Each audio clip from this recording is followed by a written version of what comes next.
We see how independence on fossil fuels can lead to violent displacements of communities and other human rights violations. We support a coordinated international resistance against fracking, along with other pollutive and violent systems of energy extraction. And we join with the Alliance today in calling for a complete redesign of our country's energy systems to address climate change and the violent manifestations of our current system.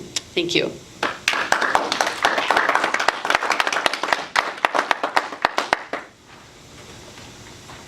Thank you very much, Linda. Has anybody heard from Neighbors First?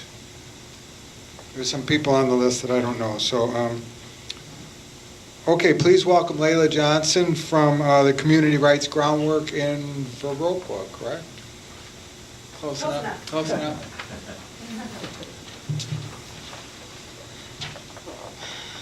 My name's Layla Johnson. I'm speaking on behalf of Community Rights Groundwork, which is a national organization that seeks to support communities in the creation of locally enforceable laws banning such destructive industrial practices as frac sand mining. We support communities in the creation of law that not only bans destructive projects, but also enforces the democratic will of the people and their right to have laws that they can consent to.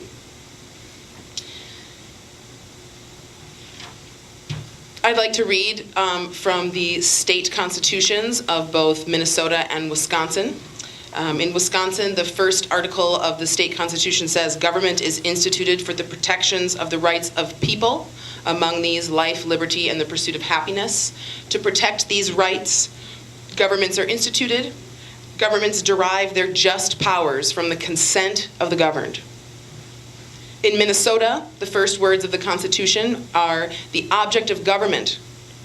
Government is instituted for the security, benefit, and protection of people, in whom all political power is inherent, together with the right to alter, modify, or reform these structures, their government, whenever it is required by the public good." I couldn't be more pleased to hear that the aim of this alliance is to outright ban frac sand mining. Regulations prove themselves to be useless over and over. I have seen on the agenda, I was looking at the agenda of the Frac Sand Insider Conference Session 4. They've changed the name since then, but previously the conveyor improvements to control silica dust was called Managing Fines, which I thought was very interesting because that is a widely used industry practice to say, if there's a fine when we break this regulation, we'll simply manage that fine by including it in the costs of production. Fining, regulating does not work. I'm also happy to hear that the impression is that creating a ban in both Minnesota and Wisconsin seems to be legal. I would argue that even if the legal reality that has been created by industry insiders, such as the industry insiders of frac sand mining here at this conference, if this legal reality would make banning it illegal, then our mandate to create those bans is even stronger. If the law does not represent the will of the people, if the law does not represent legal constructs that we can freely give our consent to, then we do not live in a democracy, and it is our duty as the people, in whom all political power is inherent, to create local structures of law that do represent our will. It is my great pleasure to be a part of this alliance in banning frac sand mining. It's true that if we create these laws, we live in a democracy.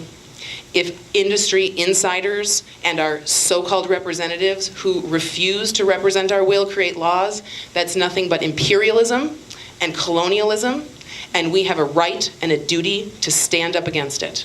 Thank you.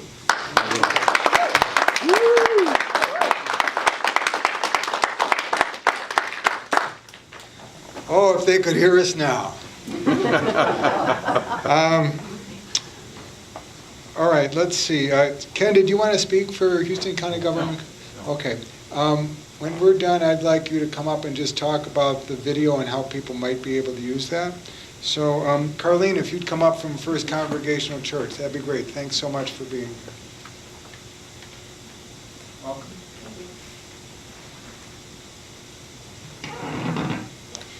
Well, I'm kind of coming with from three directions today.